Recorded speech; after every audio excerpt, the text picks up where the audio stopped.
back in your life on this beautiful Friday. Thank you for tuning in once again to the Ski System Podcast. I am your host, Abe Maynard. And just a quick reminder that we are brought to you by GetSkiSystem.com, the number one source for online strength and conditioning for ski enthusiasts. With over 50 individual programs and 300 plus exercise videos, there's no better place to go to handle your strength and conditioning needs. And I would know because I built it. Today on the podcast, we have the one and only Adam Jaber. This guy's a legend, and he's a super fun guest to talk to. I've had the pleasure of being on his podcast, but it was great to finally have him on this one. We talk about a lot of different things, strength and conditioning, on snow conditions. We also disagree towards the end, which was pretty fun. One of my main goals with this podcast and any podcast is to be okay with having people with opposing viewpoints. And Adam challenges me on a couple of views, which I think was great because it challenges me to think differently about the current state of resorts, the world that we live in within skiing, and some of those things that play out. So take a listen. I hope that you enjoy. Without further ado, the one, the only Adam Jaber. We're just going to do it just like that. Bam. We are live. We are in an episode right now, Adam. I'm ready, and I apologize. I apologize for being less prepared than you, as always, but I'm here. I'm ready to go. You know, I'm a little disappointed because I expected you to be the veteran on being present for the podcast, yet you had the technical difficulties. And I'm sitting over here executing everything to a T. If you expected that, then you clearly haven't learned anything from the last 5 times we've had podcast conversations. I am not prepared for anything. Preparation is not my jam. I really wish that I was one of those prepared people that was thoughtful and did things. I do everything sporadically and in a rush, but I will argue that I do more than anybody else in the ski and snowboard industry, period. I don't think there is a single other person that does more than me, albeit sometimes the quality is not what I would want it to be, but that's not going to be the case with this interview because I'm going to send you my audio file. It's going to be beautiful. I've got my own mic in front of me. Wow. You will have this audio that's wonderful coming out of your end, and you will also have access to this audio if you choose to use it. Well, the coolest part about that is I don't even know how to do that yet. So when you send it, then you get to teach me how, which is perfect. Kind of why we're here. Well, so here's the other secret is that I don't really even know how to edit a podcast. You know, I found that out because I asked you a question about it the other day, and you said, "Oh, I don't do that." Yeah. Oh, dude, Ethan from the get has been the guy that takes care of everything. I just did an interview with Rory Bushfield, and he's the shit. He's the coolest guy that to me that's ever lived in the ski industry. And I called Ethan 5 minutes beforehand and I'm like, dude, all right, how do I set up this? How does this I'm FaceTiming him a video of my board setup, which looks like this. Wow. Okay. One day a lot of buttons, a lot of dials, and I'm just oh, what do I do? And then Ethan's you're an idiot. You don't need any of that for this interview. You basically just need to turn on your phone and talk to this man. And it worked out great. So you strike me as the kind of guy where if I said, "Hey, Adam, turn around and I need a Phillips head wrench or screwdriver," you'd be like, "Yeah, one sec." And you'd go and you'd lift 4 boxes, move a set of skis, peel back a jacket, and you'd have exactly where it is. Oh, yeah. So despite the chaos, exactly you know what's going on. But if someone, it is organized chaos. I'll be organized chaos till the day I die. And I'm honestly, I'm happy this way. The only time I get fucked up is if there's other people involved. Which is literally what you do for a living now. I mean, I guess we'll start there. How did you become a podcaster? I became a podcaster because I wasn't finding what I wanted for me. I wanted to hear actually what people did in the ski industry. I wanted nothing I heard in a podcast was my experience in the industry. It was the cookie cutter, here's a pro interview, and nothing bad about the other shows that are out there right now. I think there's a lot of shows that have been going for a while now, and they're very good, and they're just not, I feel like they're not very honest. And they're either not honest enough where it's not their real experiences in the industry, or maybe I'm wrong, right? And it's their experiences in the industry, and that's just not a relatable experience for most people and myself. But I find that because I've worked retail for so long, I have a very like I've worked retail, but I've also worked like the high end of retail in the sense that I am like I'm doing the buying, I'm having the conversations with company CEOs already, like previous to becoming a podcaster. So I kind of had that background to use going into everything else that I do. And I was like, all right, like how can I put that out into the world so people know like this is actually what's going on, right? Like this is how people are, this is the way things get done. And sometimes I feel like we stray away from that a little bit and it ends up being a cookie cutter interview. And then sometimes I feel like we turn into a news show. And then sometimes I feel like we turn into what we are today, which is like a full on, to me, a media brand in skiing, right? Like Well, dude, I mean, you are, because you're at this point, it's Out of Bounds Collective, right? Or Out of Collective? Out of Collective is the website, but yeah, the Out of Bounds Collective is what we kind of call ourselves. And so that's Out of Bounds Podcast, Big Stick Energy, and then there's two more too, right?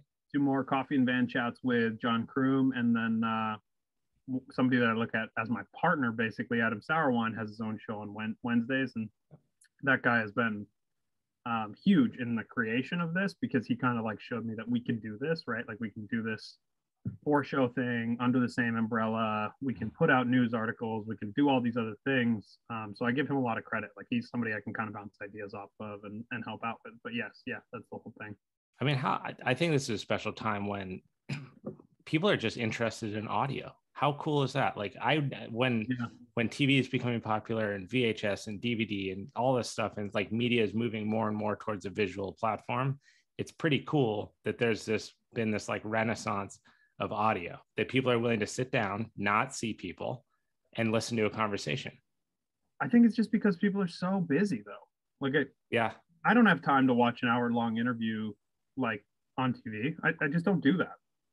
If I watch TV, which is like at night when I'm smoked at the end of the day, that's like the only time that I'll watch. And it's not even TV, it's like a streaming service or whatever. Desperate Housewives, whatever. Yeah, exactly. Like the usual, right? Yeah. I Love love Island. That was my favorite show. That was my favorite trash show. Was I Love New York. Dude, throwback.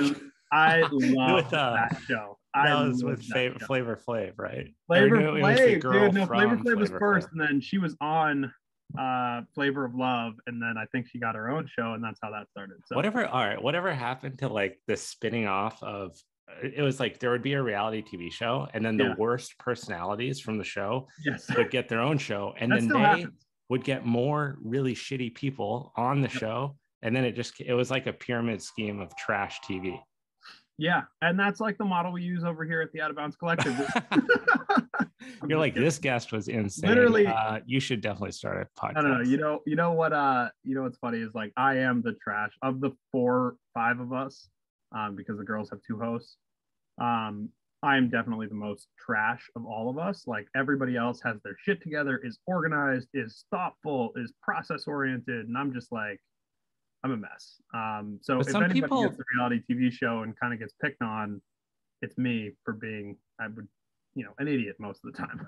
So, but sometimes that can be. I mean, I am not that way. I think that's very clear. You and I are like probably polar opposites. I mean, I sent you like a who, what, where, why, when. Send me PNGs and JPEGs and fill this out and blah blah blah. And you probably saw that and were like, I don't even know. Fuck that. I'm not going to do that. I got other shit going on. And I'm like, Excel spreadsheets and like calendars, and I'm like making spreadsheets about spreadsheets that reference future spreadsheets, and then the thing that I produce it on is giving me a spreadsheet. So I'm like the further end of the spectrum on organization and craziness, but sometimes I feel like that creates added stress in my life that I don't actually need, and it's like not helping me. I'm sure that the whimsical fuck it, whatever, do whatever you want when you want attitude actually has some benefits too. Oh, totally. Everything, there's a benefit to everything, right? And I think the thing that I really enjoy about my own personality is it allows me to just take opportunities all the time. And that's I think the only reason, right, to say like 80% of success is showing up. Like I do believe that, whatever the number is. Like, I think that's really what it is. Like I just show up, and I show up to work every day. I work my ass off. I do everything I can within the realm that works for me, right? I really, really respect, like, I think, like, I work at a ski shop, I own a ski shop, my family owns a ski shop. And one of the things that I respect the most about other buyers is when they can create these beautiful spreadsheets of like how their buy is going to go, what matters here, what matters there, how they're filling gaps between brands. Like my buddy Jeff from Mountain Outfitters in Breckenridge made the most beautiful spreadsheet ever. Like, and it was like, if you are a spreadsheet guy, I should send you this just so you can look at the way that they do their buy. It is so intelligent, and it would never work for me. I could never in a million years, even if you gave me this to plug stuff into, I would never be able to do it. But Jeff really, really kind of hit it on the head, and I should send it to you just so you can see how much. Yeah, I mean, I would love to geek out on that. I feel like, dude, you got to have some crazy stories from working in the ski shop. I mean, my whole life has been customer service, from like pumping gas and washing windows for tips when I was 15 to I worked at Enterprise Rent-A-Car for 2 years out of college. Like, when you're in those environments, oh my God, the shit that you deal with on just a day-to-day basis, it's so much that other people aren't used to dealing with that you actually don't even really remember all the crazy stuff that happens because you become so like thick-skinned in handling it. But for people that don't know you, where's the ski shop and what are some like the wildest stories from your time there? So my ski shop, or my family ski shop, is Colorado Ski Shop. Started in 1994, the year before I was born, and kind of started as like a small shop. Didn't really have any lines, and then my dad decided like, okay, internet's gonna be a cool thing. Let's do the internet in like late 90s, early 2000s. So very early, like call in your order style. Right. Send out flyers, like that kind of shit. And then it started working, and then like we started having a successful business online. And then like honestly, it wasn't until like maybe 2008, 2010, something like that, like in that range, where we started having successful retail stores. Like we were much better online than we were in store. But anyway, for hard goods too, like all that stuff. Skis. We're in West Springfield, Massachusetts, and Westover, Vermont. Colorado Ski Shop is what it's called. My father's an immigrant, so when he came to this country, he was like, and he found out about skiing. He was like, okay, what do we name it? Like Utah, right? He's like, what? We can name it a place where we're skiing, right? Like, because his first experience skiing was like, okay, people in Colorado go skiing. That's what they do, right? Like that's the thing, and I want to be part of that. Yeah. And that's kind of how the name became. But yeah, crazy stories working retail. I don't know. One time, this dude came in on like a random Saturday. It was busy in the store. Everybody's running around. Everybody's got stuff going on. This dude comes in and he grabs a whole rack of clothes, like a whole, like we have 4-way display racks. People are familiar with what this looks like. We grab a whole rack of jackets, right? Spider jackets, and just puts them in his arm, walks out the door. Okay, everybody's so slammed in the moment. Nobody actually sees this go on, which would never happen in 2021. Like shoplifting. Oh, like shoplifting. Sure. Yes. Oh, shoplifting at a high level. Like this is like a guy who came in there with a plan, was like, everybody's busy. I am going to just take this whole row, right? So my uncle, who was working, this was a while ago, this was probably 10 years ago. My uncle, who was working at the time, he is walking up from the basement from the service area, and we have like a little doorway that connects us to the pizza shop next door, and that door was open. So he's watching this guy walk to his car parked in front of the pizza shop with an armful of jackets, hangers still on, and he's just like, what is going on? Okay, so he goes out, and he is just like, what the fuck? What are you doing? Like, what's going on? The guy freaks out, runs into his car. My uncle's chasing him, and then he jumps in his car. Girlfriend or whatever companion is in the passenger seat. Guy jumps in the car, starts driving the car at my uncle, like full steam ahead. My uncle kind of moves out of the way and jumps into the window of the car, reaches in there, and was able to like get the keys in hand and like get the guy to stop, right? And like kind of like pause for a minute and like kind of try to figure out the situation. Bites my uncle on the hand, like gets an infection, has to go, like long process afterwards, because he actually like bit like a chunk out of my uncle's hand. Like he like bit deep into it. Not like a playful hanging out bite. Like this is like bite with, like I'm trying to steal some jackets type bite. Yes. And then the pizza delivery guy is pulling in as this is happening, right? So he grabs like the piece of wood that's holding the door open to the little downstairs service area, and slams it into this guy's windshield. Okay. So now there's like broken glass everywhere. There's this big fight going on. They fight. And then finally, like, after like, I don't know how long this went on, cops show up, everything gets figured out. They stop the guy, right? Like between the pizza guy and my uncle. And yeah, ends up going to court, like whole 9 yards, like this kind of shit. I don't know if you're familiar with Springfield, Mass at all, but it is not like, I think for a while it was on like top 10 most dangerous cities to live in America. Like it was like a shit show of a place. So this kind of stuff happens. We're in West Springfield. It's a little different, a little more the nicer side of town. But we are 2 miles from Springfield. You know, it's not like it's very far. So it was just like a robbery, but in broad daylight. No care in the world, and it just turns into a fight. There was a lot of those like fight stories used to happen all the time. My dad, my uncle, they're all Arab, and I don't know if you know very many Arabs, but like I think the standard is not being stand they're down. Not afraid to do. Yeah, they're not bomb people necessarily. Down. They're not afraid of anybody. Like they came from a very different background than I assume you or I. They are aggressive. They've grown up in very, very rough conditions, unlike anything we would have here in the States. So like a guy stealing jackets does not like deter anyone. My buddy in college was from Cairo, and I went for my 21st birthday. I went to Cairo for 3 weeks with some friends, and we stayed with him and his family in the city, and then we were out in like this compound, like kind of nicer area, and we'd be driving around. He'd get a call from his brother, and we're all just sitting there looking at him like, oh my God, dude, I think something really bad happened. And then he'd hang up the phone and we're like, are we good? And he's like, yeah, we're meeting my brother at lunch at 1:00. And we're like, dude, you were just like screaming bloody murder at your brother for 5 minutes straight. And he's like, no, yeah, everything's good. We're just going to have lunch. Like the demeanor at which they spoke to each other was insane. And then his, like, if anything became confrontational ever, he was always the first to be involved, whether it was verbal or physical. Just like, he's like, cool, where are we going? But yeah, he was just, his mentality was hilarious when it came to confrontational things, because he was never going to stand down no matter what. It was just like in his blood. So it's understandable that there was some... Yeah, they're the same way. My father is a very subdued person now. From what he was 10, 15 years ago. Now you meet him, he's like this jolly guy, big beard, like he's so happy. But like I remember even a few years ago, like when we weren't involved at all, like when I wasn't involved at all, and like we didn't have, like he was on the floor dealing with people a lot. He was not super psyched to be there all the time, I don't think. So and he just wouldn't take disrespect, you know. Where did he immigrate from? So originally he was born in Palestine, moved to Jordan. That's where he grew up most of his life. And then dad died when he was 18, kind of had to support his 5 brothers and sisters, moved to the States to send money over back home, basically. So that's so why a ski shop? I mean, that just sounds like such a departure from like what I imagined. Well, first it was the typical, it was a gas station at first. He was working at a gas station. He was like, this is dumb, right? And then he met my mom, who's from West Springfield, Mass. Just like the nicest lady in the entire world, like from like literally grew up one house over from where I grew up. And her family skied. They're, you know, big into skiing.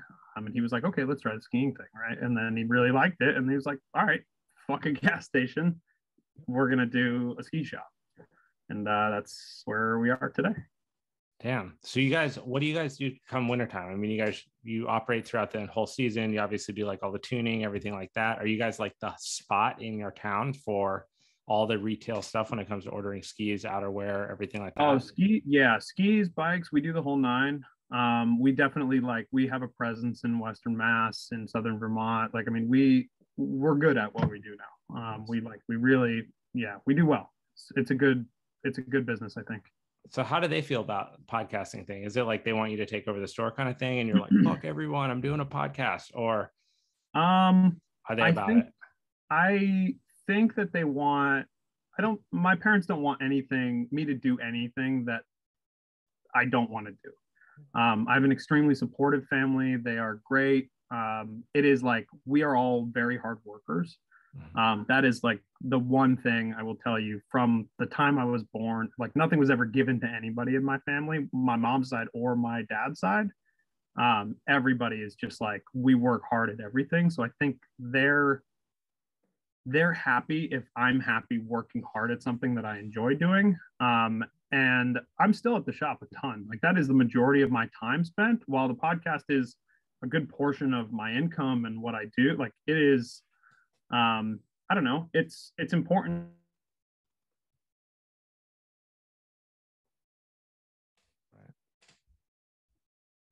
A big growth year. This year is even more so. So I think every year it's been growth, and I enjoy doing it. I've met so many amazing people. I've literally met so many people that I've just thought about as I was a kid. Like I'm looking up to Rory Bushfield, right? And I just got off the phone with him. Yeah. Like that is like as a kid, I'm like, that's my hero. Right.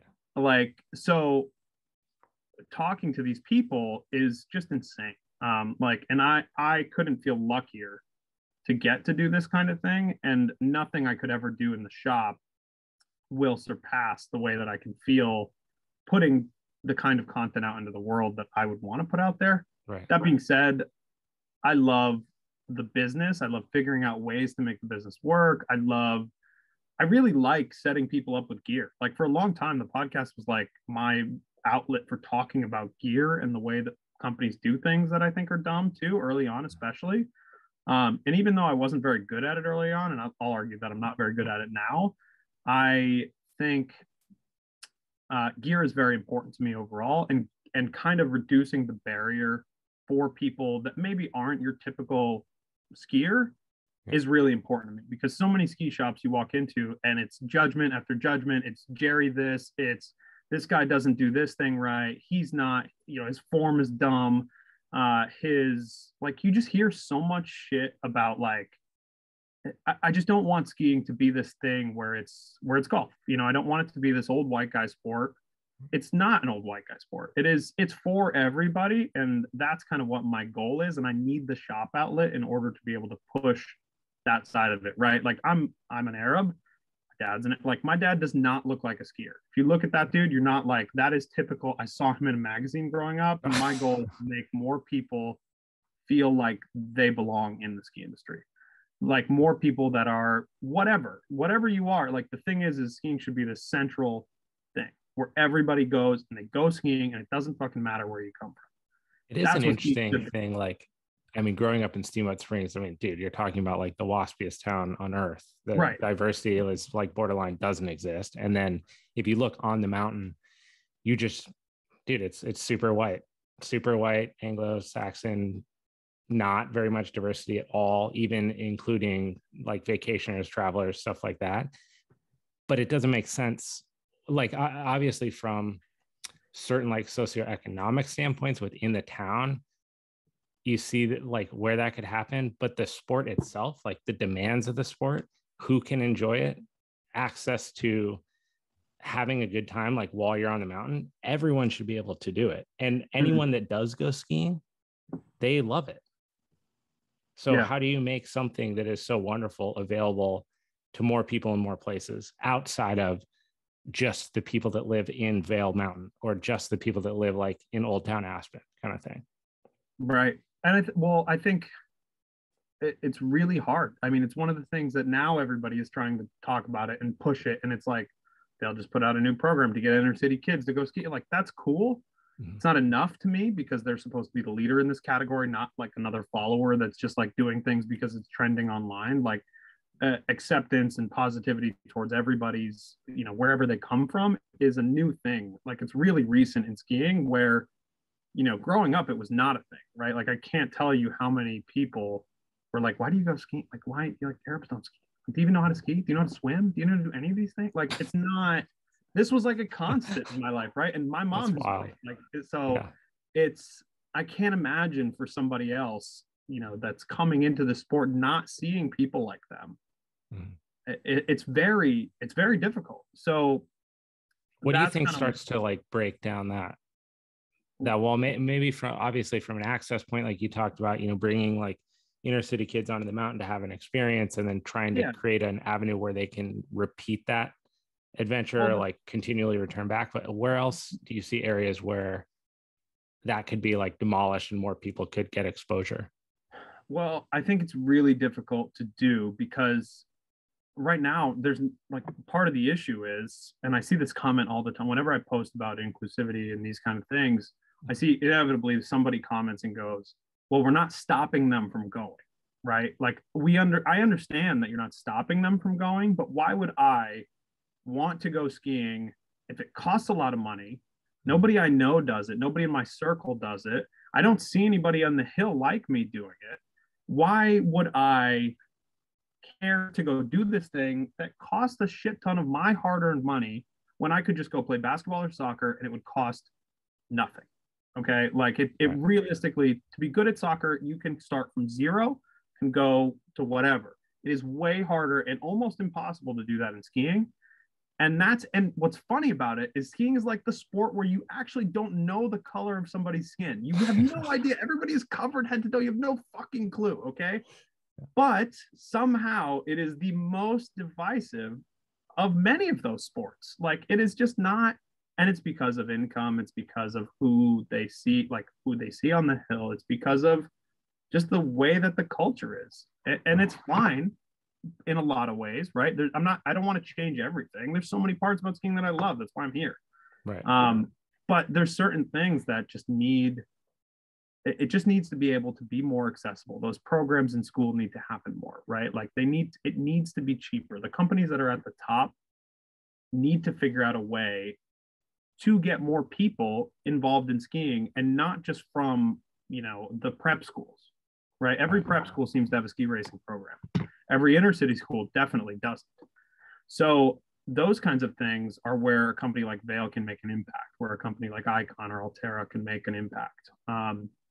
Where a bigger company in general, like anybody, can make an impact, is trying to work with those types of places to get more people involved and understand why people actually really enjoy skiing and I think snowboarding. that's an interesting point, because I've always thought about it from like, I mean, the barrier to entry is disposable income. Like there's two ways you ski. Totally. You either like live in a town and you are so committed to just maximizing the amount of days that you ski that you'll literally take any single job. You have no concerns about keeping relationships or anything like that. And you're like, you know what, screw it. I'll just like clean the bathroom at Wendy's if it makes my pass get paid for, and I'm going to maximize the days on snow. Second way to ski in the ski town is to make money and have disposable income that you can spend $1,000 on a pass, $900 on new equipment, and then have transportation to and from, and ability to step away from work, and yada, yada, yada. So I haven't really ever thought about it the way you pitched it, which would be leaning on some of the bigger companies in the industry to not like subsidize it, but to create, like have some incentives to get more people involved from areas that don't have the same amount of access. But then it's how do you gauge the interest level of, let's say like you do go to an inner city school and you're like, hey, we're setting up a program where we're going to provide transportation to and from Keystone Resort, 2 times a week from inner city Denver. How do you gauge one, like interest from students, and then also ensure that the program is going to be successful in like, I would imagine there has to be some sort of outcome that the program creates, right? Like maybe a certain amount of athletes that then decide they want to compete within winter sports, or decide that they want to lead on mountain programs or something like that. Like, I guess, where do you see from going, hey, corporations, like get involved?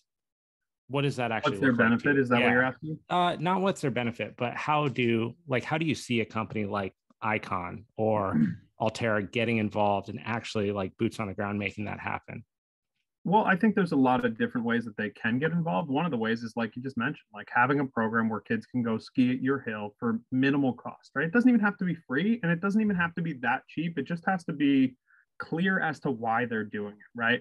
Because for a lot of these families, and honestly, myself growing up, like skiing was so expensive, and we ran a ski shop that like we weren't making a ton of money. Like we had done well for ourselves, but the goal was to feed the family. It wasn't to have big passes and have a ton of skis and like those. This is now like what I get to do because of where we've gotten, but that was never my reality growing up. Like I played basketball and that was my goal until I was like 15, 16. And then I was like, you know what? I'm going to go skiing and this is going to be my jam from now on. Like I skied, but it wasn't what I did, right? And I'm not even the best case like example. So what got me into skiing more was after school programs, was like going skiing with my friends, was having a reason to go beyond like just whatever. And a lot of those programs are getting canceled now, like because not enough people are showing interest because it's so expensive to go, right? So there's no reason that even a medium-sized hill couldn't offer local school districts an incentive of some sort to have these types of programs, right? Because you're asking someone who cares, right? At my high school, it was the one teacher who had kids that skied. So she started the program,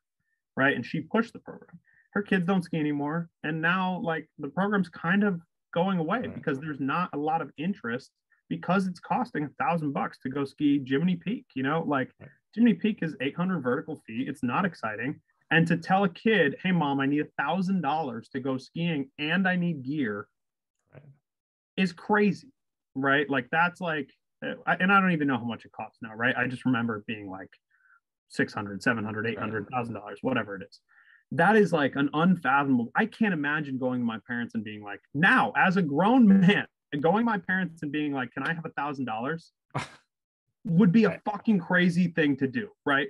I couldn't imagine a reason that they would give me $1,000 to go have fun. That's not the reality for people. And I just think that that's where a lot of the issue is.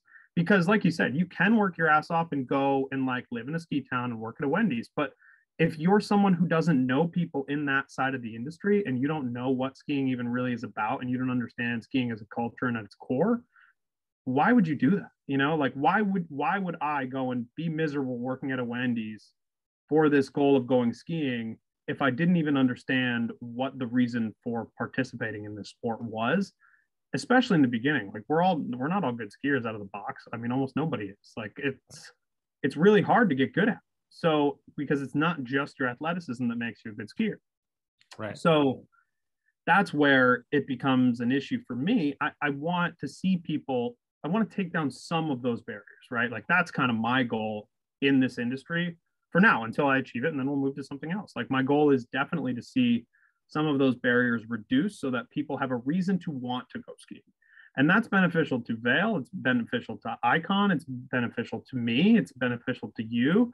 If more people are skiing, it is a good thing, right? Everybody's worried about the lift lines at their local hill. Like I see that comment a lot too, where it's like, oh, the lift lines are huge already. Why do we want more people there? Well, if there's more people in the industry, there's more money going through everything. And then it means that not just Vail gets richer and busier, it means everything gets richer and busier, right? It means the industry is healthier overall and people have options to spread out, right? Well, I think that's part of the challenge of all this is like, there's definitely part of skiing that wants to remain like an elitist thing. I mean, like the Deer Valley mentality, right? Of no skiing the difference. Right. Yeah. Like we want this to be our secret club. And if you don't understand it, then, you know, stay away from it kind of thing. I feel like one place where anyone could start is just, and this is on more like the gear resale market or, you know, like professional athletes or people that are getting new gear every year kind of thing. One of the biggest things standing between companies getting people involved and those people actually getting on snow is that the biggest cost is equipping people with what they need to then go try the sport. It's not like I can just kick you a ball and be like, Adam, here's football, you know, go play. I don't know if that's true. I don't know if that's true. Not to like completely interject here, but like, I don't know that that's necessarily the biggest issue, because if you think about it, even if you go to a cheap resort and say it's $50 every time you go, it sure as fuck doesn't take me $50 to go play basketball, right? Or to kick a soccer ball every time I go do it, right? No, I think we're saying the same thing. Well, that's what I mean. It's not necessarily the gear, it's the cost of every single time you go, right? I think the gear is actually an okay issue. I don't have as much issue, and I don't think it's as much of a problem getting gear to people because of ways like Facebook Marketplace, hand-me-down gear. Maybe it is a problem though. Like think of if you had a school, let's say you have a school program of 20 kids and you got to outfit every kid's with skis, boots, binding poles, goggles, and outerwear. And then you have the fixed cost of whatever the lift ticket is. So let's say not every kid's going to get an Icon pass for $1,000, but they say, you know, local ski hill, $500 ski pass plus each kid, if you outfit them with like aftermarket gear, is probably going to be around $500 if you're talking about like long johns, outerwear, goggles, hats, gloves. Oh, everything. easily. So each one of those 20 kids, even using used gear, becomes like, you know, it's $20,000, and you either need like donor money or you need the gear donated by local shops, athletes with excess gear, people that don't use their gear anymore, ski swaps. And then you either have to get Altera or Vail or something on board first to volunteer, maybe through charitable donation, the actual passes, right? Yeah. So it's like, it's not as, I think it's a great way to get into it, but I don't know if it's going to be, you have to make it cost effective for the business. Otherwise they will just not do it. Yeah, but I think the way that you make it cost effective for the business is now you have a new skier who is passionate about this, and that's who spends the money, right? It's like I spend money on my gear. I don't give a fuck if it's at retail or at wholesale. Like I will buy stuff from shops because I know I need that gear in that moment. And I'm like, I need to go have this experience, and I'm not about to let something deter me. But if I wasn't a skier and I didn't understand why I was spending that money, and I didn't understand like what the value, like it didn't bring any value or joy to me because I wasn't good at it yet, because I didn't figure it out yet. I think it just then becomes a question of like, why am I doing this? I like to have fun, but there's a million other ways to have fun that don't cost $500, whether it's a pass or gear, right? I think both of those things are issues, but I think the gear is an easier issue to solve because places like I am 100%, I'll say this now, and I've offered it before, I'm willing to outfit like our whole West Springfield Ski Club on like with gear. If that's what they need to make it happen, you can borrow it for the 6 times you go to the mountain, and I will never tell you to not go skiing because of gear. I will find people used gear. Like if they just want stuff to have, I find people all the time. I put out on my story 2 weeks ago. I haven't told anybody this, but like I put it out on my story 2 weeks ago that if anybody, like if it's your first time skiing last year, hit me up and I want to send you gear. Like I didn't even say that. I was just like, if it's your first time skiing, shoot me a DM, right? And a bunch of people sent me DMs, and I'm just sending stuff to people so that they have new gear or gear in general that's like my old stuff, right? Instead of selling it and making 20 bucks or 100 bucks, whatever, I'm fortunate enough to get gear. I'm passing it on to the next person. And I think that that's a good way to start, but companies need to make that initiative. Like K2 needs to make that initiative. Razi needs to make that. Like companies that have the funding and that can do these kinds of programs need to focus on getting the new skier into it. Otherwise, in 10 years from now, nobody's going to give a fuck about skiing.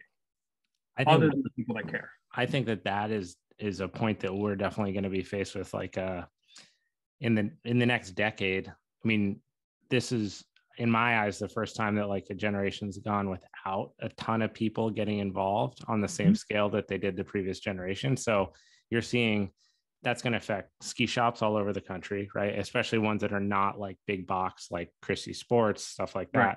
So they're going to get hit. If you can't outfit gear in stores, then the companies are going to suffer, right? Because now they're not moving as product. I mean, it's like, you know how the circle works, but we do, as a ski industry, need to find ways to get athletes, young athletes, involved again, whether they're from the town or out of the town, because it's the future of the industry. You're not just going to expect that for the next 100 years, everyone just drives from LA up to Mammoth to go skiing, right? Like that's not, it's not feasible. There's got to be a way in between there. But I don't know. I mean, I don't know much about the retail side of it like you do, but I just wonder how many other people out there in Colorado, in Utah, in Vermont, in New Hampshire, in like British Columbia are willing to do what you just did, to go, you know what, I got excess gear. I'm down. Like, let's just do it. Let's get these kids in here. Let's get them gear they can have for the season. No questions. Let's just get people involved. Like, do you feel like there's other people out there like that? Or do you kind of feel like you're standing alone? No, and I don't even want to say that like I'm doing this big service, because it's like I and again, I like hesitate to even bring it up because I did it because I wanted to do it. I didn't do it because anybody asked me to do it or I thought that it was going to solve a big problem. I just did it because I don't want to like, I will sell gear that like I will make money on, right? I've done it this summer and I made a bunch of money back. Like, and it's great. Like sometimes you have to do that because we all don't get paid enough in the ski industry. Like that's part of the issue, is that the money kind of sits at the top. And it's the issue, a lot of the issue we have at the company or in the country as a whole, is there's so much money at the top 5%, and there's not enough for a lot of the other people, right? And there's ways to get that, and there's ways to get there, and hard work and these kind of things, right? But when you're talking about a sport that's fun, it's really hard to get people out of bed to work really hard to go do something that's fun. It's really hard for people to understand why they're doing that thing, why they're now taking $500 away from paying the bills to go skiing, right? It is true disposable income that not everybody has access to, and it's not important to enough people. And all I want to see is people to have the option. I guess that's really what I want to do. I don't think many people are doing that, because I think so many people, like your typical pro skier, doesn't get paid enough to function, right? Like he doesn't get paid enough to live his life or her life the way that they would maybe want to, right? So like they have to sell their gear, they have to move their gear, and I'm sure they pass down some of it. I'm sure that happens quite a bit, but like that Probably not. pressure, some do. I I mean, know of some that do, right? So like that's okay, but like that's not their duty, because they're making it like they're barely making it by.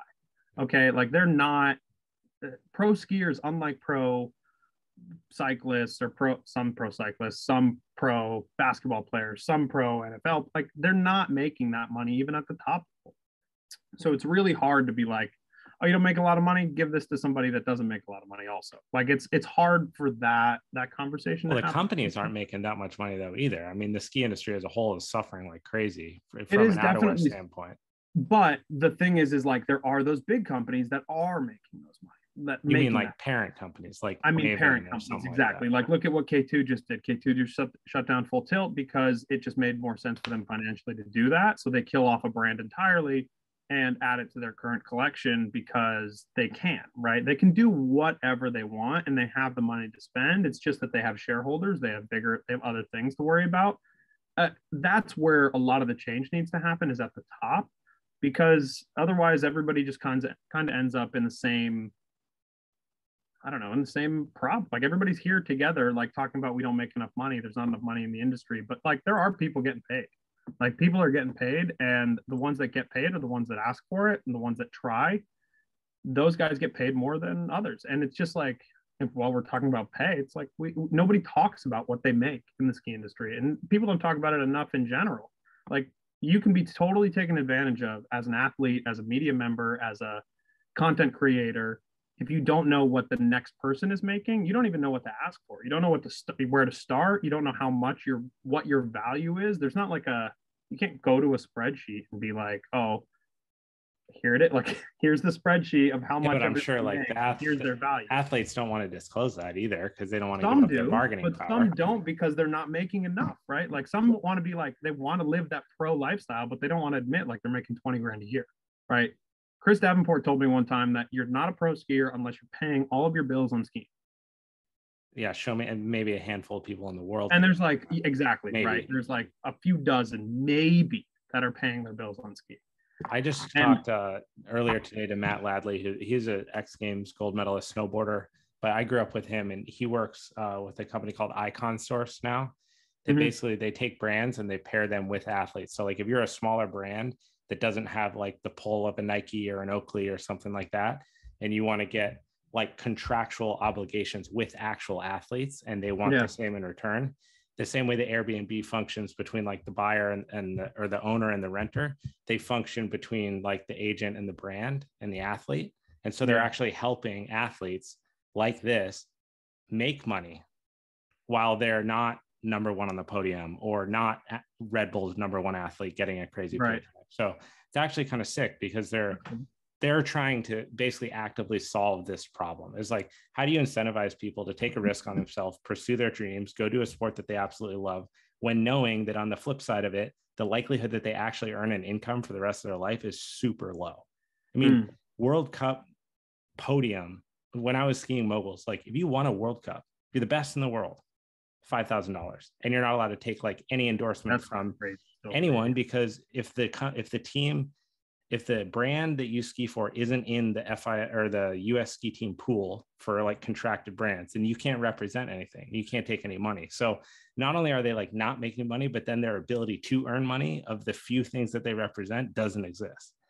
So as an athlete, you can't live very long on that. If you're making $5,000, you're the best in the world, and you only do like 6 World Cups a year, you would have to win every single one of them just to like basically keep your lights on. Yeah, which is nuts. And you know what? Like, I think part of the thing is too, and I talk about this with Adam Sauerwein a lot, and it's like, we're knuckleheads over here, like, but we get paid, right? Like we get paid for what we do, enough that like somebody could live on if we needed to, right? Like that's like, obviously it all goes back into the podcast. I'm trying to grow this thing. Like It all goes back into Well, things. and you're splitting it between you, him. Well, sort of. Right. Like it goes back into the podcast, right? Like I pay like the guys on the show and the girls on the show, like based on whatever. Like we have a contract and we figure out that stuff. But the thing that I'm getting at is like we know how to make money. We know how to ask for money. We know what our value is. We've kind of figured this out over the years, right? We figured out a way to ask like, okay, this is what we think we're worth. We think like for example, like I charge anywhere from $150 to $250 for an ad read in general. And that's based on what I think I bring to a company based on the years that we've done this so far, our audience size, this, that, and the other thing, right? And then I figure out how to put that into a package so that it's worthwhile for the brand and they can see the value clearly. If you don't do that part, if you don't do the value proposition, nobody's ever going to understand why they're giving you $150. And it's not the $150, it's just that they don't think that they're going to get $450 back, right? They don't think that that investment is worth it if it's just $150, because everybody's quick to say, oh, here's what it is, right? But if you just throw out money into the wind, you're going to go out of business. There needs to be a reason that companies, and just like you said before, there needs to be a reason that companies invest into things.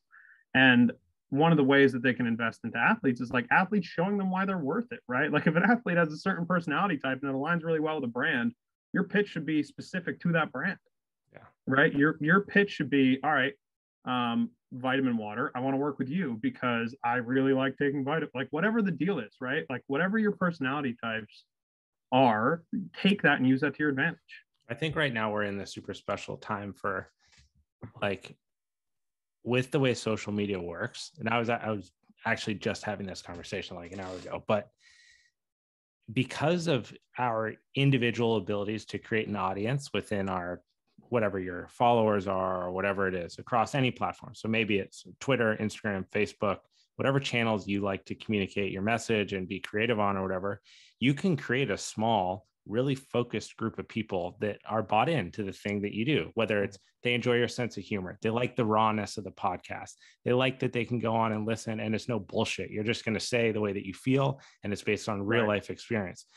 So all of a sudden, now there's 10,000 people that are like fans of Adam, fans of Out of Bounds, fans of the delivery of it. It doesn't sound like this podcast. It's more honest than this podcast, whatever. And so when you go to a brand and you're like, look, 10,000 people follow the account, 20% of people engage in anything. And every time I put up a link, 50% of the people click on it. And now the brand goes, whoa, okay, so if we have you do one ad read, we know that X amount of people are going to hear it and they're going to do something about it. And that's a really important thing for a brand. So if you're an athlete out there and you are on the fence about like creating some sort of like social presence or something like that, there's your reason why. Like you create your own marketability. Think of how many people have won like gold medals in the Olympics, but there's only a couple athletes that you like really think about when you think of gold medals. It's because they were marketable. They found a way to connect with an audience. They had a fun story, something that resonated with people. And it's in everybody's best interest to try to create that within their platform. And then you get to choose. We like Fisher, so we want to work with Fisher. Right. Fisher likes us. They want to work with us. That's a mutually beneficial brand agreement. And now you don't feel like you're blowing smoke up people's ass talking about great skis, and they don't feel like they're paying some idiot to talk about their skis that doesn't like them. So it's like, well, they are paying an idiot for a different reason though. But it's what's funny about it is like, for so many, we are a very engaged platform, right? Like people enjoy whatever it is that we're doing, and for whatever reason that they enjoy it, we're more engaged. Like we have 10,000 followers on Instagram. I'll wager that we have more engagement at 10,000 than somebody else does at 50,000 all day long. And I have no problem saying that. And I think it's 100% true. It's been true since we had 500 followers, right? When I had 500 followers, I was still getting 10 DMs a day. It's like, it's so different than a lot of the other brands that you run, like, or that like exist out in the world, because we're finding a way to directly connect with everybody that's out there. And it's honestly, it's genuine. I really want to. I really like learning new things. And the only way that I learn new things, and the only way that I've figured out that you have to ask questions in order to figure out answers, is by doing the podcast and talking to enough people where I was like, okay, now I've learned a thing that I would have never known if I didn't have this conversation with somebody. So now people have access to that, basically.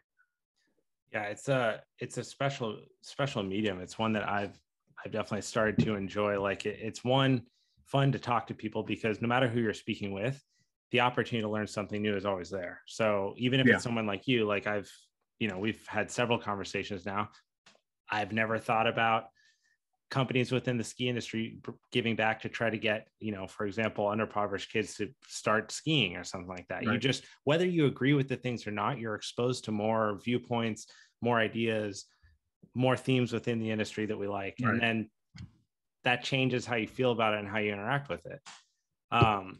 What is next for Out of Bounds podcast? Like, if you could kind of fast forward like 3 years from now, what does this look like for you? Is this like, now it's your career, this is what you're doing, you're just going to grow this into like a juggernaut within the ski industry? Do you see other media platforms rolling out underneath it? Like, what's that like for you?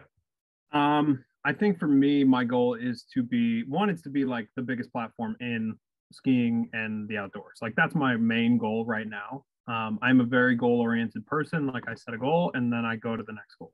Like your training goal. Ignore that. Anyway, it's very very consistent on that one. No, for sure. And I don't fill it in, but I've done the 2 days, 3 days, every single time. A day, yeah. That being said,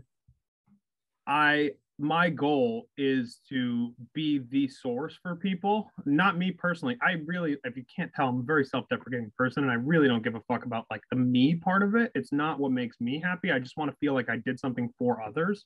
And that's like a real, it's just how I am as a person. It's how I do everything. I don't do things for myself enough. Like when my buddies are like, oh, it's self-care, I got to do these things. And I'm just like, to me, that makes me want to pull my hair out. Okay. I really appreciate somebody that wants to take care of themselves. And I can see how someone wants to do that, but it's just not for me. Me is like, I feel good when I do other stuff for other people and have something that makes people feel good. The only reason that I like doing the podcast is because of the feedback we get. If nobody ever answered me and I was just talking into into like the void, I would never, ever do this. I would have never made it to 200 episodes or whatever we're at. I would have quit on, month 1. You need that feedback, or I need that feedback, and I need to feel like I'm doing something for other people. So whatever I'll do next after this, because like I know myself and I know that this is only going to be like, I'm going to grow this to a certain point and then I'm kind of going to lose interest because that's how I am, is like I want to grow things that they're sustainable and they can last forever, and then I want to move on from them, right? Or I told you before, like we talked last week and I told you, like sometimes for me it's like I pick up something and I am obsessed with that thing for like 2 weeks and then I'm done with it. That happens too. And it's like if I'm not passionate about it genuinely, I don't stick with things. I only stick with things that I really love and really want to grow. And that's what I hope for the podcast. I just hope it grows to be the biggest thing that it possibly can be. And that doesn't necessarily mean the most following. It doesn't mean, I just want to be the platform where people can go like, okay, I can get real shit here from a bunch of different viewpoints, real content that people want to take in. And it can be everything, right? It can be a news source. It can be gear review. It can be, there's so many people that have done this model before, but not quite in this way. This started as a podcast and I want to grow it into everything else now. Most people start everything else and then they have a podcast added into it. Right. So what do you feel like, more like interview style question here, but like, what do you feel like is the best thing going for the ski industry right now?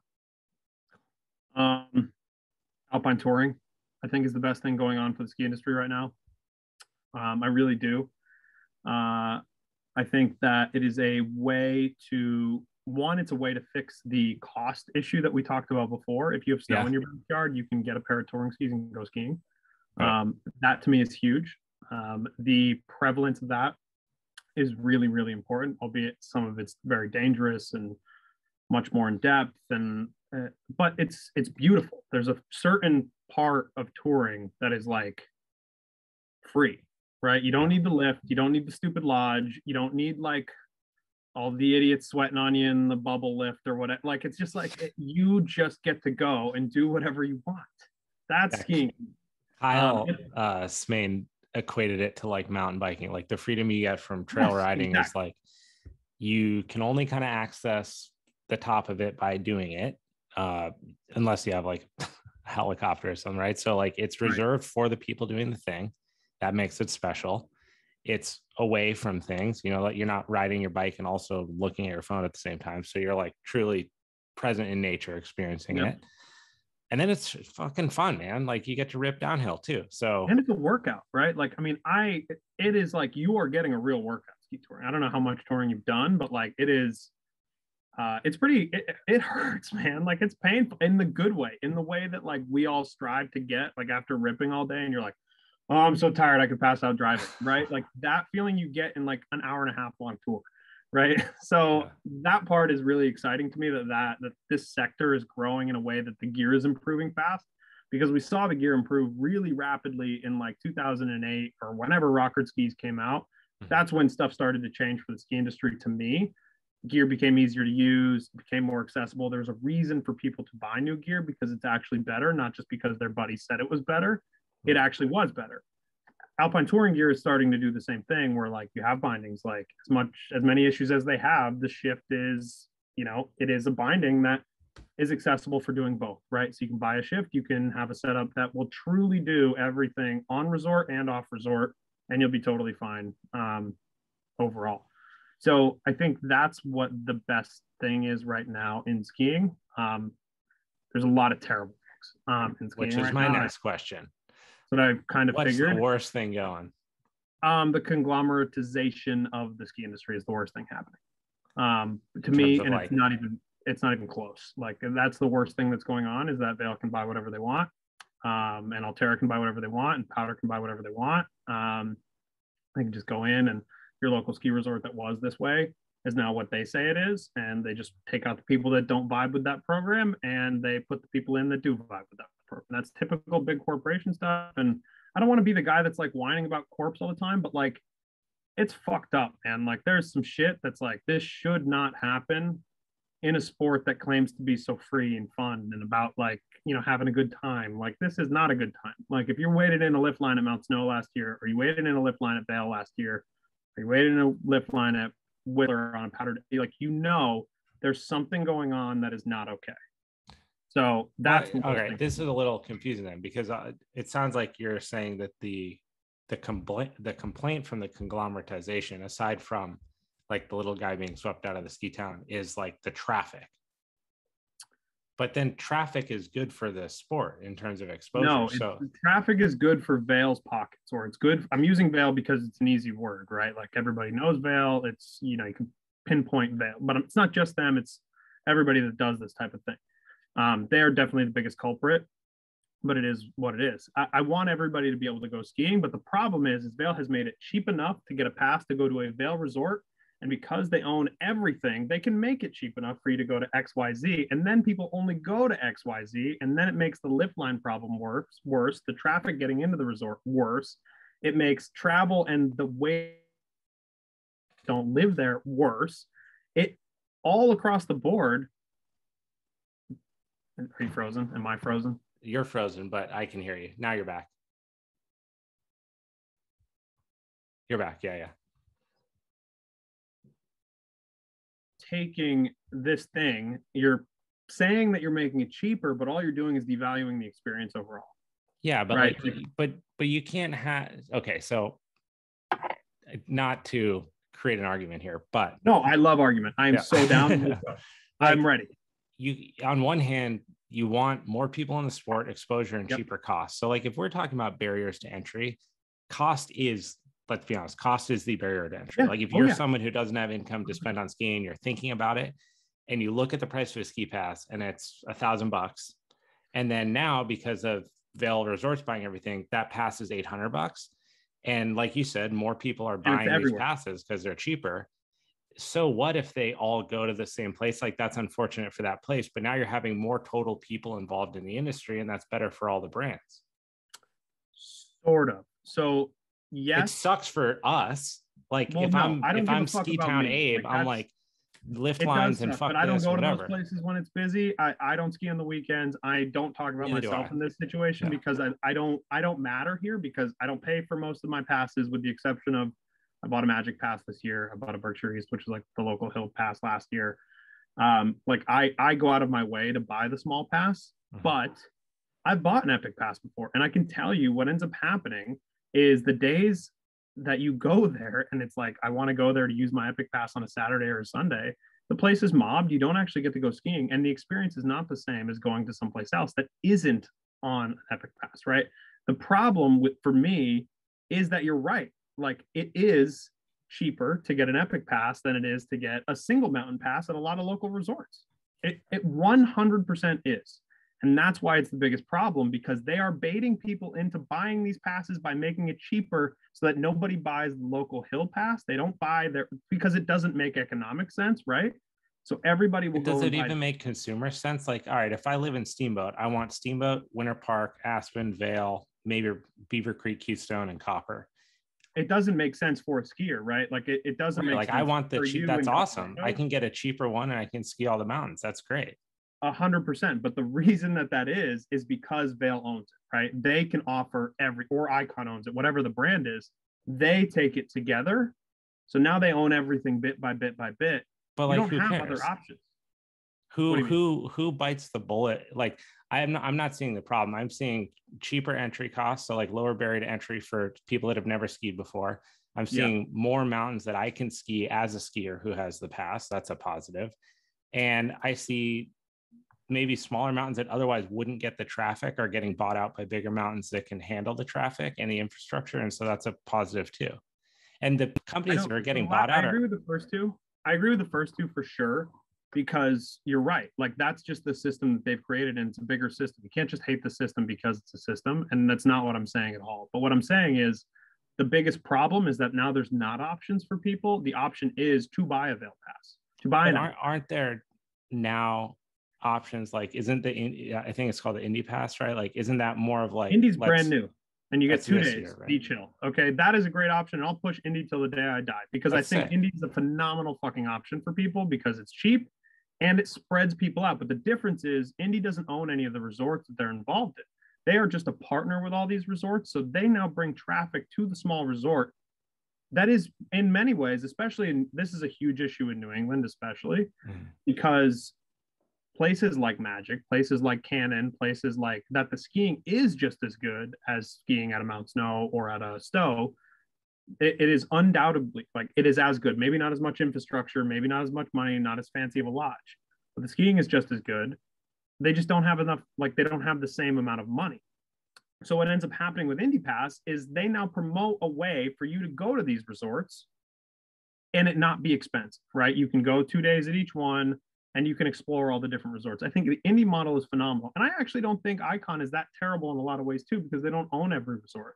The way that Vail does it, where they come in and they clean house, that's where I have the problem, because then you're making this Vail product so financially viable that nobody even has a choice to buy anything else, right? Like, I want people to get into.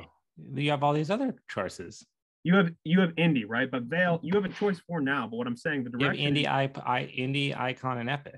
Indy is totally different than Icon and Epic, because that's what I'm saying. You have 3 options now, despite conglomeratization. Now you have Indy, right? But the end goal is to own everything. It's not to own part of it, it's to own everything. That's why it's a big issue for me, because pretty soon that Icon or that Epic Pass is not going to be $799. It's not going to be $600. It's going to be significantly more expensive. Why would it go up? They wouldn't drive the price. That would make no sense on their economics to drive the price back. It's 100% going up. This is Oh, it's going up big time.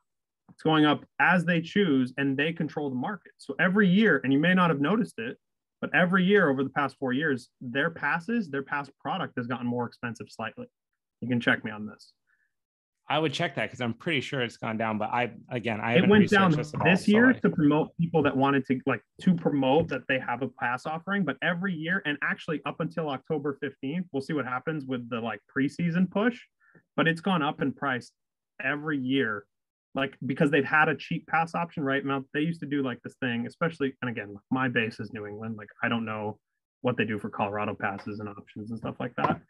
But basically what ends up happening is the ski experience is completely diluted, right? It ends up being diluted because you want to go ski on a POW day. Good fucking luck going to snow. Okay, but this is my problem. You can't want skiing to be elite and reserved and not accessible to everyone, and then also want skiing to be accessible to everyone, not reserved and free. I don't want it to be elite and reserved at all. No, but you don't like the mountain experience is being ruined because it's overcrowded. There's too many people there. So like a powder day is destroyed because yes, because the pass product is like in itself is what they want it to be, and they funnel people to their resorts and their resorts only, right? So the small places go out of business because there's not enough traffic, because they literally can't function if they offer a pass product that cheap. But Vail can function. Vail doesn't have to make money on the direct pass product. Vail makes money on everything else in addition to the pass product. I'll send you this link in a minute. Yeah, I feel like we might just get into like the weeds of weeds here. I know we're going to be very specific about this, and then people are read a little bit more about arguing. This. Well, no, because I think about it and I'm like, all right, when I was growing up, a ski pass was like $850 for the year, and you got one mountain. Right. Now, as an adult, $800, dude. I get 5 days in a steamboat. I can ski every day that I want in Mammoth. I can go to Jackson Hole for an extra $60. Like, that's nothing. And then I can go ski the East Coast for a couple of mountains that I'll never get to because I'm not going to, plan a trip. I can go ski in this resort where I'm not going to plan a trip. And so at the end of the day, as a skier, I'm stoked. I love this because the Indy passes take care of the smaller mountains. So everyone that's close to those can get into them at a low cost. Someone like me who lives in California can go back home and ski steamboat. I can go up to Mammoth, and I'm only paying, I'm paying $150 less than a whole pass just to steamboat when I was a kid. Like, this is fucking great. I think in terms of like just getting a pass for what you get, like value proposition wise, if you're talking about, okay, like here's the pass, this is how much it costs. If you're comparing that pass to an individual mountain pass, yes, you're right. It is 100% a better product to offer, right? You get better mountains, you get better resorts, you get more ski. Cheaper, better for everybody. I leave out of this because the individual contract, and I don't want to put their shit out into the world, but those 2 days, those mountains are not getting paid full window rate at all. For sure. It is basically just like it's when I don't know, it's like when somebody offers a promotion for you to come in, right? Just to hook you as a customer. That's what Indy Pass is. It is not it does not financially benefit the resort in a way that is viable going forward. And I know that for a fact. So Indy is kind of a different story to me. And the reason that I like it is because it pushes the opportunity. Like, I bought a Magic Pass. And again, like, I bought a Magic Pass because I tried it on Indy and I was like, I love this. It is a sample test, as opposed to the Vail offering is you go to a mountain town, you shit on the mountain town basically while you're there, and you leave, and everybody that lives in that mountain town is no longer has any funding, no longer has any ability to continue on what they were doing. It destroys a lot of the mountain towns in a big way. And that part sucks to me. But the biggest issue is still, like, you are now creating a system that promotes the death almost of these small hills, right? Like, you're going to see, and you've seen a ton of them, especially because, like, New England is filled, and maybe too much so, and maybe that's part of the issue, with small resorts, right? There's just not a reason to go to your local hill anymore. There's a reason to buy a Mount Snow pass. It is not skiable. Mount Snow is not skiable Friday through Monday most days. And if there's a pow day, total people there, just like crazy. You wait in line the whole fucking time. And that's because the pass product is too cheap. So everybody buys it. There's no control of how many people can go here and when and what. And like, there's just not. So one of two things needs to happen. If Vail wants to buy every resort in the country, I'm actually not that against, like, I'm not that against. You want full monopoly? I either want full monopoly, but I don't want this cornering of the market. The way that they're cornering the market as they are right now is just eliminating the small resort almost completely. Like, you have to go out of your way and want to spend more money for the sake of supporting a local business, right? It's the same idea as supporting a local business if you go and you buy a small pass. Because otherwise, it's interesting because, like, just growing up in Steamboat, I this is for sure like a little bit of an East Coast, like, Midwest thing, because we just don't have. There's like a small ski town in Steamboat, was more like an athletic training center called Howelson, but there's not a lot of those like Smuggler's Notch type places where they're like littler. They have a bunch of history, culture. People vibe with the town and the ski history within it. Right. It's more, it's your big resorts. It's Steamboat, Vail, Winter Park, Aspen, Copper, Breckenridge, Beaver Creek. Like, we don't have that. So I I can't really speak on what's being lost out on because that was never an experience for me when I was growing up. You know, it was always there just wasn't any big losing out on resort stuff. everything. And then in Steamboat, it was like Steamboat was getting crushed. And then I think it was IntraWest came in and bought, it was Ski Company bought from IntraWest, or IntraWest bought Ski Company and took over Steamboat. And then everything got better. There was like better lifts being put in. They're redone the base area. And now for me, like, it's a bummer on my nostalgia because like the gondola building that I used to load the gondola in on powder days as a kid is gone. The whole base area is redone. Now they have fucking like roller coasters and dumb shit there at the bottom. I'm like, this makes no sense. And there's a lot nicer lifts, but everything that I held on to as my memories from being a kid are gone. And they're gone because money got injected into the base area to overhaul it. So well, nostalgically, I'm upset. You know, let me ask you, you're looking at it from like somebody who goes there as a visitor, right? Like not as a local in the town. Right. How does that affect the people that live in these mountain towns? That's what my question is, I guess, in a lot of ways too, is this issue, you flush everybody full of business, right? And you have a huge staffing issue because there's nobody that fucking wants to live in that town because nothing's going on in the town in the off season. There's no work, there's nothing to do. And then all of a sudden, it's a fucking mad rush of people during holiday season or during ski season specifically, right? So what does that do for the people that live in those towns if it's all controlled by one entity, right? And then basically, and it's not just that one entity, right? Because your visitorship as a person, as an individual, is really important to the local businesses in that area. Right. But so much so that they actually need you to be, they really need you to be there. So I guess my question to you is, how do you think it affects the locals in that area, in these mountain towns? Because there's a ton of, and I don't know what Steamboat's situation is at all. And I'm not I'm more just asking. Yeah, Steamboat's, I guess, would be the size of the town, I think, would exclude it from that argument. Like, it's just, there's a lot, there's so much going on in Steamboat all the time. Like, there's a huge, you know, off-season mountain biking, fly fishing, hunting, all that kind of stuff. There's just, there's a ton of stuff to do on and off season. So there's obviously an influx like any ski town where you get more people there staffing in the wintertime to handle the tourism and everything like that. But I would have to have more exposure, I think, to these smaller towns that really like truly rely on the pulse of the season itself to survive, because I don't have experience with that. It's not where I grew up. And I skied like Killington for nationals, stuff like that, but we were like in and out. And even Killington, I mean, I don't even know if that would really fall into that category. It kind of counts because, well, now they do bike, right? And that's the thing, is like, you kind of, as an area or as a resort, you kind of have to make a full package now, which is great. I think that's amazing. Right. Every ski resort should have mountain biking. I think that's dope. But I can tell you from Mount Snow's perspective, like I'm there often. I'm going there tonight. Like, it's in the summer, and when there's not a holiday coming up, you can count the number of cars that drive by on one hand.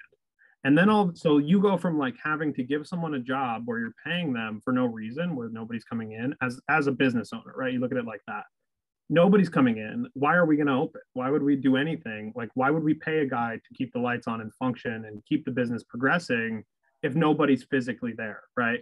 But then all of a sudden, you can't keep these people employed year round, and the holiday season hits and you need 20 employees, right? You all of a sudden go from doing one rental a day, and this is how it goes, right? It goes like couple rentals, and then all of a sudden overnight we'll have 100 reservations, never mind walk-ins, right?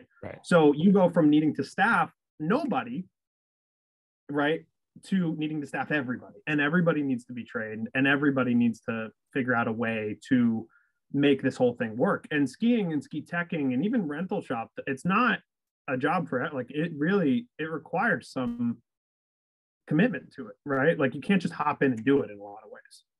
And are you saying that part of this is a problem created by the incentives? It's a ski town problem in general, but I think it's a ski town problem in general, but I think it is a problem that gets expedited by the conglomeratization of the industry, because now you don't have employees by Mount Snow. You have Vail-owned retail store. You have Vail-owned everything. Vail controls the ski patrol.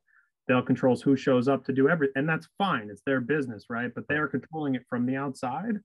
And you have all these people who make it their life to live in this town and make it function. And then all of a sudden, somebody from Vail Corporate calls and goes, that guy's out. Fuck that guy. That guy doesn't have a job anymore, right?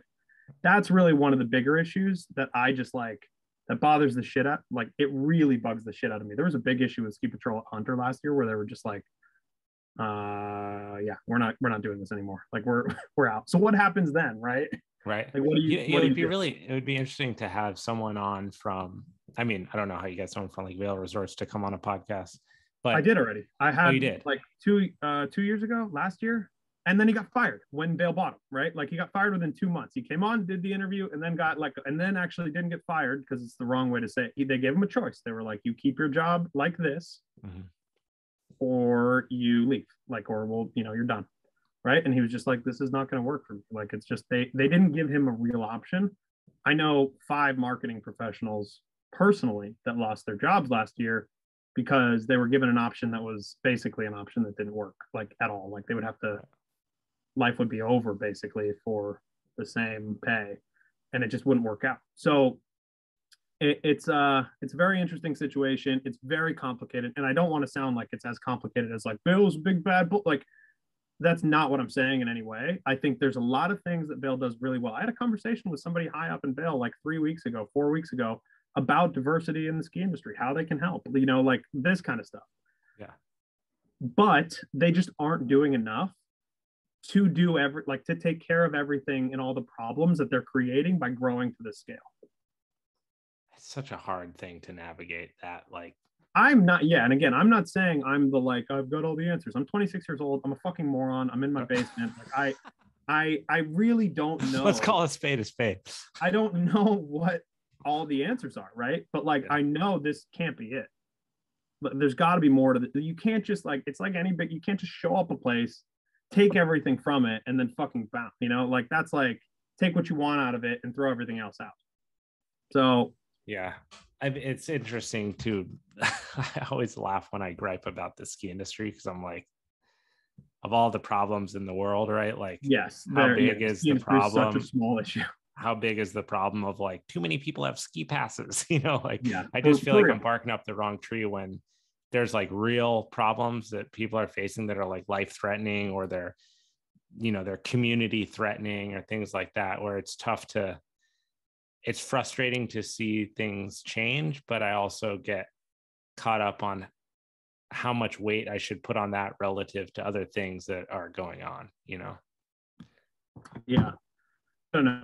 It's a very complicated thing. And I think you can do 5 podcasts on just what is good, what is bad. Here's the things we like about it. Here's the bad things. Like, here's who's affected. Here's this thing. Here's like, there is just too much going on to just make it so simple as like Vail is a problem. I think there's a lot of good ways that Vail and Epic could be, that is positive, right? But they also get to decide that there's paid parking, like they get to decide like, oh, you used to park for free, you're not parking for free anymore, right? Like, so now you just tacked on $30 a day to go skiing at Mount Snow. Oh, you want to wait in line? Cool. Pay $30 to park your car and then go wait in line. So like, there's a lot of things that they can just do and throw in as a side. And honestly, like, they have the biggest power of anybody. Like, they have, and like, fuck, they don't like, obviously, I don't think Vail and I are friends, but I think a lot of the right. Shit, I lost you. Is, oh, there you go. I hear you. So much of it is just a problem for everybody long term. Like, for example, last year there was a big issue where Vail Retail decided, oh, we're just going to cancel our preseason orders, right? So now all these reps that were planning on having like banking commissions on what Vail ordered no longer are, like, they're not getting that commission. Vail's flexing to get a bigger discount. They're cornering all these ski companies. Like, either we get a discount or we don't take the order and you lose all the commission. Like, that kind of power is almost too much power. Does that make sense? Yeah, no, I hear what you're saying. I think it sounds like it's a complex issue. It's one that's been hugely, it's one of the biggest issues. You asked what's bad in skiing. No, I know. Dude, this is what I'm here for. I'm not here to have like sugar-coated cookie cutter conversations that are super fun and agreeable. I think this is like the number one most important thing. Present your ideas and be able to talk through them and hear them. I feel like this issue is it's over a decade in the making easily. It's super complicated. There's a lot of pros and cons on both sides, not only for the consumer, but also for residents of like the areas. But yeah, I mean, in all honesty, I would love to talk to someone who works within one of those organizations and see like, all right, from like an ops standpoint, do you guys even recognize these as issues? Are these things that are you're concerned about in any way? And I wouldn't be surprised if they weren't, but it would be interesting to see if, despite public opinion, if there were incentives in place to try to, I don't know, re-inject income into these communities within the mountain towns that they're going into. Maybe that's a super lofty dream and it doesn't exist at all, but it would just be interesting to talk to someone about that and see what the other side of the fence looks like. Because it is, I can tell you firsthand, it's a very, they think about a lot of these things. It is a real corporation, and I respect a lot of the things that they do. I really genuinely do, and I think there's so many things that everybody else can learn from them. I'm not one of those people that is like, everything's wrong always, and this is a problem. I'm really not. Like, I've done a lot of complaining so far today, but it is really not what I do. And I try to take something good out of everybody. That's like actually what I want and what I hope to do. And I think there's a lot of great things. And when I talked to the dude from Vail like a couple weeks ago, it was a great conversation. He was like, look, we've been thinking about like the diversity as an issue for months and months and months. We've been trying to figure out the best program to go forward. What do you think? What are issues for you? Right. So they do care. They definitely care, and things are on their radar. It's just whether it makes it past like the top level or not, you know? Totally. There's people that care. There's people that give a shit. I think there's so many good things that they can do, and that's what makes me upset, is that there's more good that they could do and they just don't want to do it. Like, or whatever the issue is, right? It's not financially viable. They want to keep stockholders happy. Like, you easily could have bought a bunch of Vail stock at the beginning of the summer and you would have made a shit ton of money if you cashed out this fall. Like, I mean, it's just like, I don't know, like there's a lot of stuff that's just a little weird. So I guess on that note, we'll close with one of the more important questions that we'll probably cover today, and then I'll let you out of here. And I posed this question before, and I don't remember where you stood on it, but it's one of the more important questions in my eyes within the ski industry as a whole. Hot dog or Aspen Extreme? Aspen Extreme. How? I'm sorry. No, I actually want to hear someone defend this. How do you honestly think that that's a better movie? Because my really good friend here also said that, and he like to the death. And I think that's, I do like. You want to know really why I think that? It like, almost makes me angry. Are you ready for this answer? Okay, this is the best answer that you could have had. I haven't seen Hot Dog. So like, that's what I know. Do you want to know something fucked up? What? I haven't seen Aspen Extreme. Fuck you, dude. I'm not even kidding, dude. Wow, that's really funny. I wasn't expecting to come that clean. Yeah, that's dude, I'll tell you, I don't mind saying it. I fucking haven't seen that shit. Wow, look at that, dude. I mean, I don't know if we could end on a more insane note. I mean, that's straight up, man. No holds barred. We are who we say we are. That is hilarious, though. So when it really comes to, I mean, dude, that right there is the problem. That's the problem everywhere right now. Yeah, that's it. I think there's a 6 on the ground, and I say it's a 9, and you say it's a 6, and I say it's a 9, and you say it's a 6. I don't think that people watch ski movies anymore, and I think that's a bigger issue too. It's like I really don't think people watch ski movies anymore. Like, and honestly, like, what's the Here's reason? What I'm gonna do, because I feel like this is really the only way to go forward from here in any capacity. I'm gonna honestly watch Aspen Extreme between now and December 31st. Just because I got a lot of shit going on. Dog, I'm gonna watch. All right, by when? That shit on way earlier than that. You just don't want. By when? By I don't know. October 31st. There you go. End of the month. And you will watch Hot Dog. Yes. All right. And like virtual handshake, front to back, uninterrupted. No creating memes while you're doing it or whatever. You got to watch the movie. My phone off, and I will watch it for however long it is. I will watch the whole thing. And then we'll come back and we'll come back and we'll actually have a conversation from the standpoint of two people that did their homework. Yeah, there you go. And 2 people that I know, like I had no idea what it is. Like everyone knows. Excellent. Adam Jaber, the one, the only, thank you so much. Where can people find you? Shameless product plug, go. You can find me online at www.outofcollective.com. You can find me on the Instagram where we make fun content, including memes and tweets in pictures and stuff that people are doing cool in the outdoor world and a whole bunch of other stuff at Out of Podcast. That's the Instagram. Twitter is basically where I just whine about a bunch of shit and figure out ways to make other fucking funny, kind of not funny things. But it's all Out of Podcast across all platforms. That's it. If you want to talk, you think I'm wrong about the bail situation, shoot me an email. Excellent, buddy. Yeah. Thank you so much, man.